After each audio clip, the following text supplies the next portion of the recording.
Hello दोस्तों, मेरा नाम है उत्कर्ष पांडे। इजी स्टडी में आपका फिर से स्वागत है। तो आज हम लोग देखेंगे वैदिक सभ्यता। हम लोग हिस्ट्री का पूरा सीरीज़ लेके चल रहे हैं। जैसे आप किसी मूवी का सीरीज़ देखते हो तो कितना मज़ा आता है, वैसे पूरा भारत देश का इतिहास का सीरीज़ लेके चल रहे हैं हम लोग। सबसे पहले सिंधु घाटी सभ्यता आया था। सबसे पुराना देश का हमारा सभ्यता जो है वो सिंधु घाटी सभ्यता है, इंडस वैली सिविलाइजेशन, जो हम लोग पढ़ा चुके हैं आपको। और हम लोग देख रहे हैं वैदिक सभ्यता। इंडस वैली सिविलाइजेशन के बाद यानी सिंधु घाटी सभ्यता जब खत्म हो गया 2500 से लेके मतलब 2500 बीसी से लेके 1750 बीसी तक चल रहा था हमारा सिंधु घाटी सभ्यता। हम लोग पढ़ चुके हैं, आप जाकर उस वीडियो को जरूर देखें। और उसके बाद जब यहाँ आइएगा तो समझ में आएगा पूरा समय काल कैसे कैसे। अर्ली मैन लोग सबसे पहले था, स्टोन एज, ब्रोन एज, उसके बाद सिंधु घाटी सभ्यता हमारे देश में आया। इस सभ्यता के बाद फिर और एक सभ्यता आया 250 साल का गैप के बाद, वो वैदिक सभ्यता था। मतलब कि 2500 बीसी से लेकर 1750 बीसी तक। बढ़िया से आप यहाँ पे लिख दे रहा है, आप देख लीजिए, ठीक है। यहाँ में लिख दे रहा है, ठीक है। 2500 बीसी से लेके 1750 बीसी तक सिंधु घाटी सभ्यता था। और 1750 बीसी के बाद 1500 बीसी से लेके पूरा का पूरा 600 बीसी तक ये घटता है। पता है ना आपको, बीसी एडी में दिक्कत ही ना है आपको। अगर दिक्कत होगा तो कमेंट बॉक्स में ड्रॉप कीजिएगा, मैं आपको एक बीसी और एडी पे बढ़िया से वीडियो लगा समझा दूंगा कि बीसी और एडी क्या होता है। बीसी हो गया मतलब कि बिफोर क्राइस्ट, वो जो जीसस थे, जीसस के टाइम से ही समय काल को नापा जाता है। जीसस के अगर पहले जो वो समय है वो बीसी में जाएगा, और जीसस के आने के बाद जो समय आता है वो एडी में आता है। मतलब अभी 2021 जो चल रहा है, मैं जब ये वीडियो बना रहा है तो 2021 साल हो चुका है जीसस के आए हुए, समझे। और जीसस जब नहीं आए थे उससे पहले बीसी चलता था, बिफोर क्राइस्ट। तो 2500 से लेकर 1750, यानी कि जीसस अभी दुनिया में नहीं आए थे तब ये सिंधु घाटी सभ्यता था। यानी कि जीसस के आने से 2500 साल पुराना ये सिंधु घाटी सभ्यता था। और सिंधु घाटी सभ्यता 2500 से लेकर 1750 साल पुराना रहा है। और उसके बाद जीसस के आने से 1500 साल पहले यानी 1500 बीसी से लेकर 600 बीसी तक ये वैदिक कल्चर चलता रहा, वैदिक सभ्यता चलता रहा। तो मैंने थोड़ा सा आपको बेसिकली समझाया पहले कि वैदिक सभ्यता कब से कब तक था, कब से कब तक चल रहा था। तो वैदिक सभ्यता को दो भाग में तोड़ के पढ़ा जाता है, एक पूर्व वैदिक और एक उत्तर वैदिक, समझे। पूर्व मतलब पहले, तो पहले वैदिक जो आया वो पहले वैदिक में ऋग्वेद था, और बाद के जो उत्तर वैदिक है उसमें 3 वेद, 4 वेद टोटल होते हैं। तो पहला वेद में ऋग्वेद था, पहला काल में पूर्व वैदिक काल जो था उसमें ऋग्वेद था। और दूसरा जो काल बना सेकंड में उत्तर वैदिक काल, उसमें 3 ठो बने, सामवेद, यजुर्वेद और अथर्ववेद, ठीक है। तो हम लोग चारों वेद को बढ़िया से समझेंगे और पढ़ेंगे कि क्या क्या एग्जाम ओरिएंटेड यहाँ से पूछता है। पूरे एक वीडियो में इस कंपटीशन को देख लेंगे और बढ़िया से, और सब कुछ दिमाग में बैठा लेंगे। ये काल क्या था, ये समय क्या, अवधि क्या चल रहा था इस समय, किस तरह का विशेषता था इसका, सब कुछ समझेंगे एक ही वीडियो में। तो देखिए, पहले ये जो मैंने आपको पहले बताया कि ये जो वैदिक सभ्यता था 1500 बीसी से लेकर 600 बीसी तक चल रहा था, इसको दो भाग में पहले तोड़ लीजिए। 1500 से लेकर 1000 बीसी तक यानी 500 साल क्या हुआ, पूर्व वैदिक काल चल रहा था। और फिर 1000 से लेकर 600, यहाँ देखिए 1000 से लेकर 600 बीसी तक उत्तर वैदिक काल चल रहा था। इसको दो भाग में बांट कर पढ़ा जाता है। पूर्व वैदिक काल में सिर्फ ऋग्वेद पढ़ा जाता है, और उत्तर वैदिक काल में सामवेद, यजुर्वेद और अथर्ववेद को पढ़ा जाता है। ये 3 वेद इधर है, ये एक वेद इधर है। मैं इसको बार बार ये इसलिए बता रहा क्योंकि एग्जाम में पूछता है कि पूर्व वैदिक काल में कौन सा वेद आया था, तो आपको सिर्फ और सिर्फ ऋग्वेद ही मारना है, समझे। ऋग्वेद ही उसका आंसर होता है। अब हम लोग थोड़ा सा इसका ढांचा को समझते हैं कि ये वेद, इसको वैदिक सभ्यता क्यों बोला जाता है, पहले ये समझिए। इसी सभ्यता के टाइम में, इसी टाइम के दौरान ये इन चारों वेदों का संकलन हुआ। आप समझिए बढ़िया से कि ये चारों वेद यही टाइम में आए थे, इसलिए इसको वैदिक काल कहा जाता है, वैदिक पीरियड कहा जाता है। अब ये वेद कौन लाए थे ये समझिए। तो ये वेदों को लाने वाले, इस वेदों के रचयिता को कहा जाता है आर्यंस। वो आर्य थे जो ये सब लाए थे। तो ये आर्य कौन थे, ये क्या भारत के मूल निवासी थे? नहीं।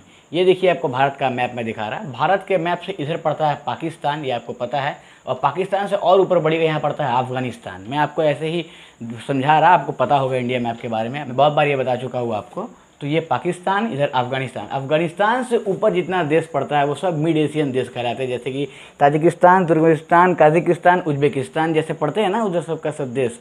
ये सारे देश जो हैं वो मिड एशियन देश कहलाते हैं। और मिड एशिया से ही ये आर्यंस उठ के आए थे, और ये पंजाब के रास्ते, ये सिंध पंजाब के रास्ते हमारे देश में इंटर किए थे। ये माइग्रेट होकर वहाँ से लोग आए थे, ठीक है।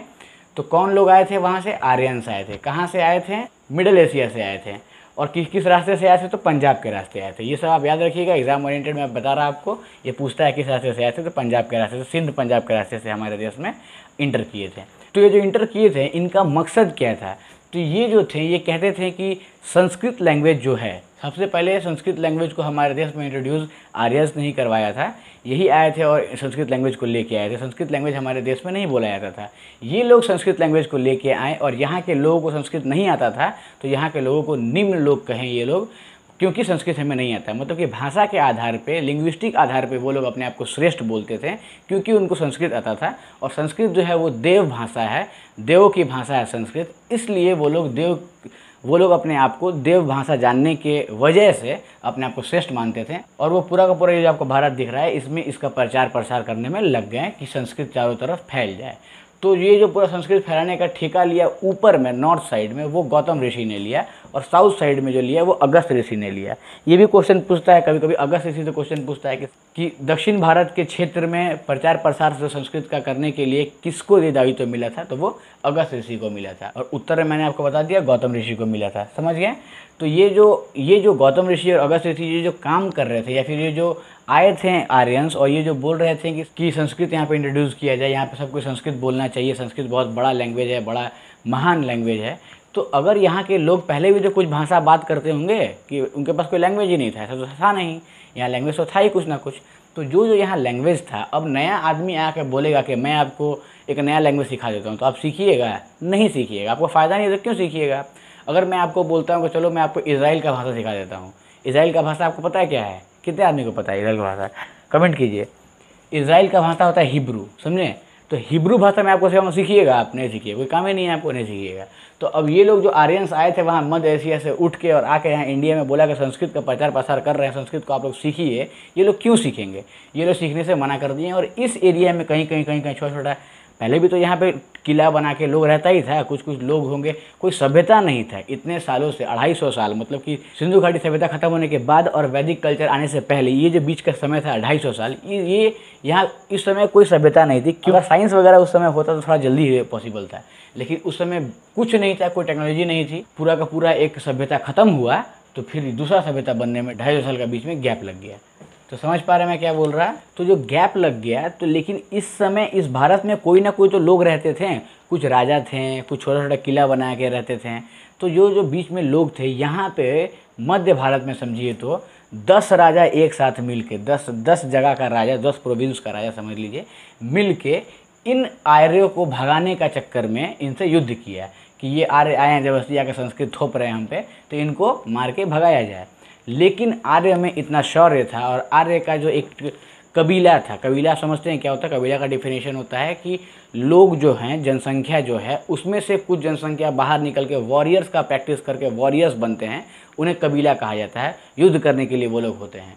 तो ये जो आर्यंस का कबीला था उसका नाम भरत था। वो जो भरत कबीला था, जैसे हर रेजिमेंट का, हर कबीला का नाम होता है। अभी भी हमारे देश में देखेंगे आप तो बिहार रेजिमेंट है, सिख रेजिमेंट है, राजपूत रेजिमेंट है, रेजिमेंट्स का नाम होता है। तो ये भी जो रेजिमेंट मतलब कबीला एक तरह समझ लीजिए आप, तो रेजिमेंट्स का नाम होता है, कबीले का नाम। तो उस समय भी कबीला का नाम हुआ करता था।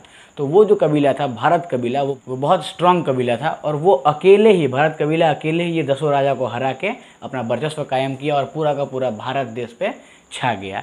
उस समय से आर्यंस का राज आ गया और पूरा का पूरा आर्यंस हमारे देश में फैल गए।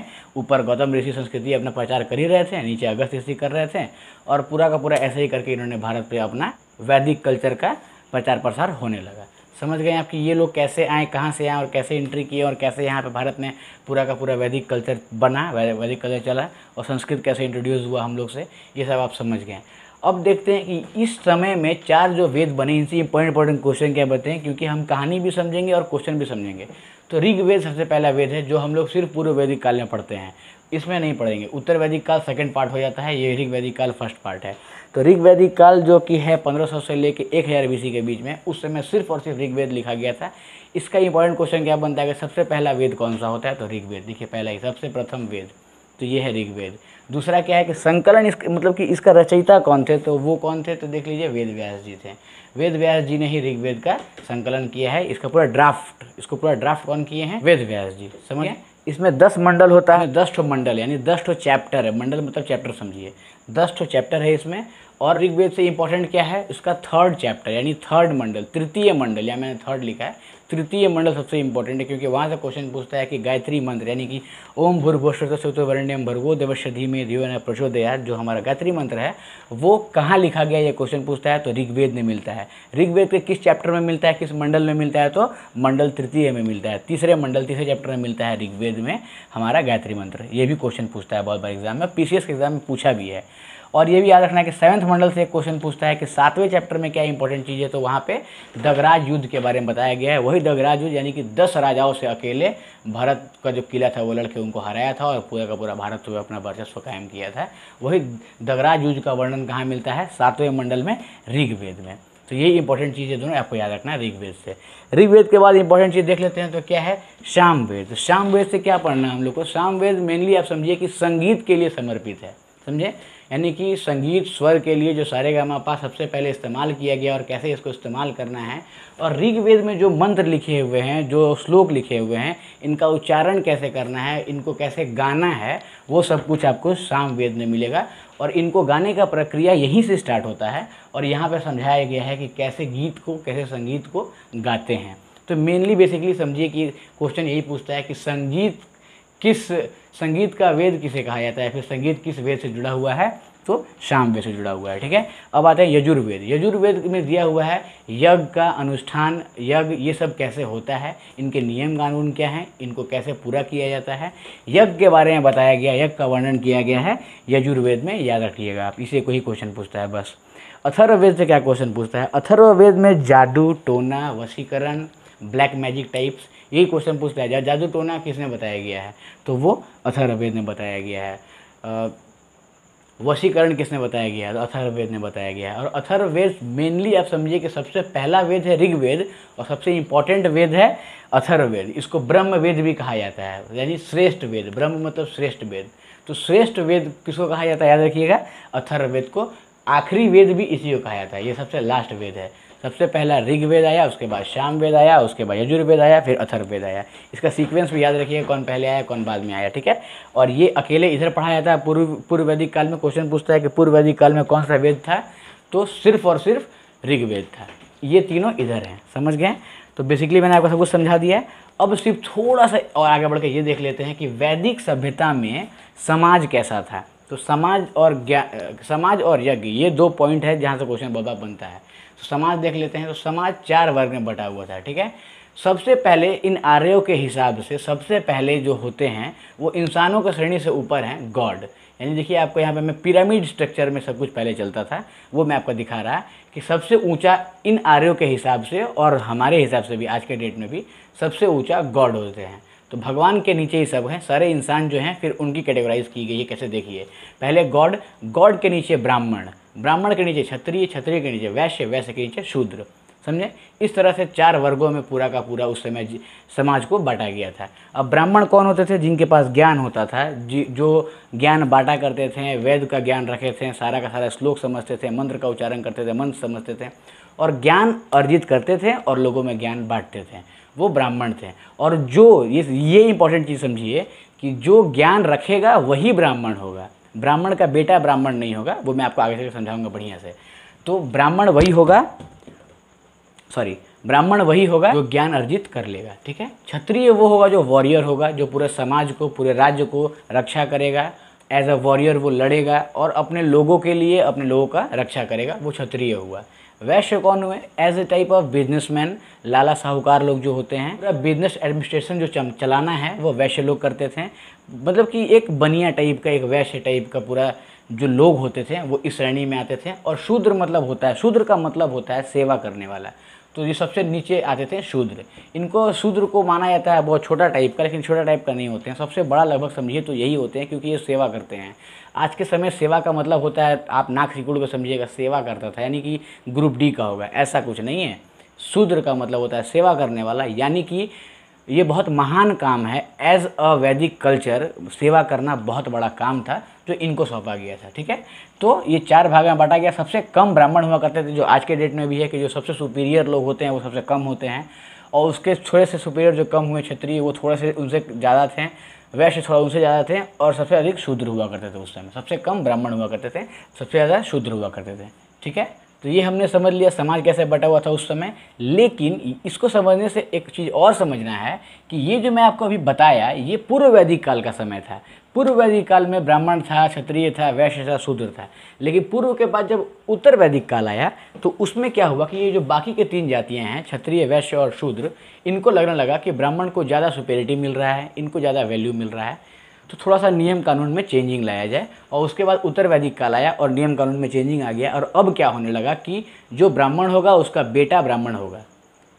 ये ज़रूरी नहीं है कि आप ज्ञान अर्जित किए हैं कि नहीं किए हैं। अगर आपका पिता ब्राह्मण है तो आप भी ब्राह्मण बन जाइएगा, अगर आपके पिता क्षत्रिय हैं तो आप भी क्षत्रिय बन जाइएगा, अगर आपके पिता बिजनेसमैन थे यानी कि वैश्य थे तो आप भी अब वैश्य बन जाइएगा, भले आपको बिजनेस का बी आता हो या ना आता हो। समझ गए? इस तरह से अब बढ़ गया, जो आज तक चलता आ रहा है। ये उत्तर वैदिक काल में हुआ था। पूर्व वैदिक काल में कितना बढ़िया था, समझ पा रहे हैं कि अगर आप ज्ञानी हैं तभी आप पंडित हैं, ऐसे आप पंडित नहीं बन सकते हैं।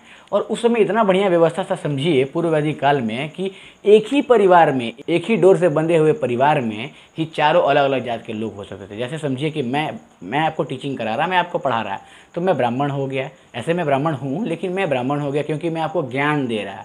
सो जो ज्ञान देता था, जो ज्ञान अर्जित करके ज्ञान बांटा करता था, वो ब्राह्मण हुआ करता था। तो मैं एज ए ब्राह्मण काम कर रहा अभी। अब मेरे कोई भैया जी हैं, वो भैया जी आर्मी ज्वाइन कर लिए और देश के लिए रक्षा कर रहे हैं, देश के लिए लड़ रहे हैं, तो वो अब क्षत्रिय हो गए। एक ही परिवार में मैं ब्राह्मण हो गया, मेरा भाई क्षत्रिय हो गए। और मेरे पिताजी जो रिटायर करके काम करके अब वो कोई बिजनेस कर रहे छोटा मोटा, तो वो वैश्य हो गए। तो मेरे ही घर में मैं देखिए पंडित हो गया, मेरे भैया क्षत्रिय हो गए, मेरे पिताजी वैश्य हो गए, और मेरी माँ एज अ हाउस वाइफ काम कर रही है, खाना पका के हमें खिला रही है, यानी कि हमारा सेवा कर रही है, वो शूद्र हो गई। यानी कि एक ही फैमिली में आप देख पा रहे हैं कि चारों जातियाँ पॉसिबल था आराम से हो जाना, जो कि अब नहीं है। अब सिर्फ और सिर्फ जन्म के आधार पे अगर आपके पिता जो थे वही आप कहलाएंगे, समझे? और मैंने शायद आपको बताया कि इस समय पितृ प्रधान समाज चलता था और सिंधु घाटी के समय मातृ प्रधान, यानी कि सिंधु घाटी के समय फैमिली का जो हेड होते थे वो माँ हुआ करती थी। और वैदिक सभ्यता जब आ गया तो फैमिली के हेड पिता होने लगे, और आज भी फैमिली के हेड पिता ही होते हैं हमारे कल्चर में, समझे? और लेकिन सिंधु घाटी सभ्यता में ऐसा नहीं था। सिंधु घाटी सभ्यता में क्या था, मातृ प्रधान था, यानी कि माता जो होती थी फैमिली की वो प्रधान होती थी फैमिली की, और यहाँ पे पितृ प्रधान हो गया था। ठीक है, ये मैं आपको बता दिया। तो मैं आपको समाज बता दिया, आप समझ गया कि इस समय समाज किस तरह से बटा हुआ था और समाज पूर्व वैदिक काल में किस तरह चल रहा था कि जो ज्ञानी होगा वही होगा। अब आप किसी और जाति से हैं, यानी क्षत्रिय जाति से हैं या फिर वैश्य जाति से हैं, और कितना भी आप वेद पढ़ लें, ज्ञान ले लें, आप साइंटिस्ट क्यों नहीं बन जाएं, आपको पंडित नहीं बोला जाएगा।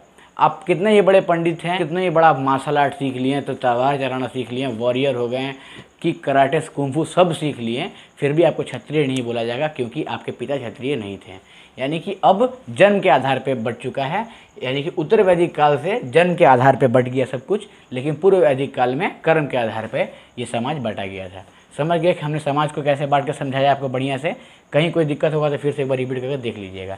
यज्ञ से थोड़ा इंपॉर्टेंट क्वेश्चन पूछता है। यज्ञ 3 प्रकार का हुआ करते थे उस समय। एक होता था अश्वमेव यज्ञ, ये बड़ा इंपॉर्टेंट है, इसको बोलते हैं उड़ता तीर लेना। अश्वमेव यज्ञ में क्या होता था कि जो राजा थे वो अपने पंडित जी को बोलते थे, बाबा एक काम कीजिए, घोड़े को पूरा बढ़िया सजा दीजिए। उस घोड़े का पूजा पाठ करवा के उसको सजा के जिस गांव को, जिस शहर को, जिस तरीके से को जिधर राजा को मन करता था कि इस एरिया को ले लेना है, उधर उस घोड़े को छोड़ दिया जाता था।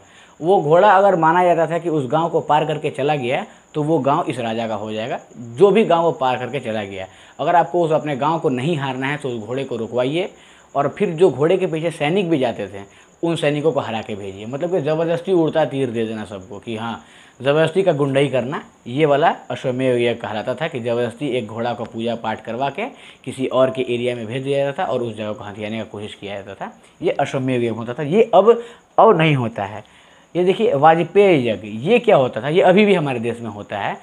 26 जनवरी को या 15 अगस्त को आप जानते हैं कि जो देश के राजा होते हैं, वाजपेयी यज्ञ उस समय भी जो राजा हुआ करते थे वो अपने वर्चस्व को बताने के लिए, दिखाने के लिए, शौर्य को दिखाने के लिए एक प्रदर्शन करवाते थे। अभी भी आप 26 जनवरी में देखिएगा तो तोप आते हैं, झांकियाँ आते हैं, परेड होता है, ये सब कुछ बढ़िया से व्यवस्था करके किया जाता है, पूरा सुव्यवस्थित किया जाता है, देखेंगे आप। तो इसी तरह का व्यवस्था जो हुआ करता था, राजा के द्वारा अपना शौर्य दिखाया जाता था कि ये चीज़ मेरे पास है, इस तरह से पूरा मैनेजमेंट चलाएंगे हम, इस तरह से मेरा वर्चस्व है, वो वाजपेयी यज्ञ कहलाता था। उस समय ये चलता था, अभी भी ये इस तरह से चलता है, समझे? वाजपेयी यज्ञ किस तरह का होता है मैं आपको बता दिया। अश्वमेध यज्ञ किस तरह से मैं बता दिया कि घोड़ा को भेजा जाता था यज्ञ करा के, पूजा करके, वाजपेयी यज्ञ समझ गया कि राजा करवाता था अपना शौर्य दिखाने के लिए। तीसरा बचा राजश्रेय यज्ञ, ये भी समझिए। राजश्रेय यज्ञ क्या होता है, जब राजा शपथ लेता था तो पूरा वर्चस्व के साथ शपथ लिया करता था। जैसे बाहुबली मूवी में आप देखे होंगे, अमरेंद्र बाहुबली यानी मैं, ऐसे डायलॉग मारता है ना, वो वाला जो सीन मूवी में हो रहा है, उस समय उस फिल्म में राजा जी शपथ ले रहे हैं, मतलब कि वहाँ पे शपथ समारोह हो रहा है, राजा जी का शपथ लेने का समय है वो। तो राजा जी जिस तरह से शपथ ले रहे हैं, पूरा व्यवस्था करके एकदम, देखते हैं यहाँ ढम ढम ढम मारता है, डमरू बजते रहता है, पूरा हाथी वाथी रहता है, देखिए ना।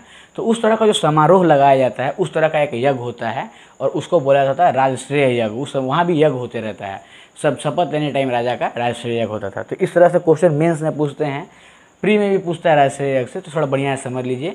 मैं आपको यज्ञ समझा दिया और समाज समझा दिया, पूरा का पूरा वैदिक काल में आपको समझाने की कोशिश की है शॉर्टकट में कि कैसे आर्यंस आए। ये वैदिक काल का बनाने वाले वैदिक काल को कौन थे, जो आर्यंस थे।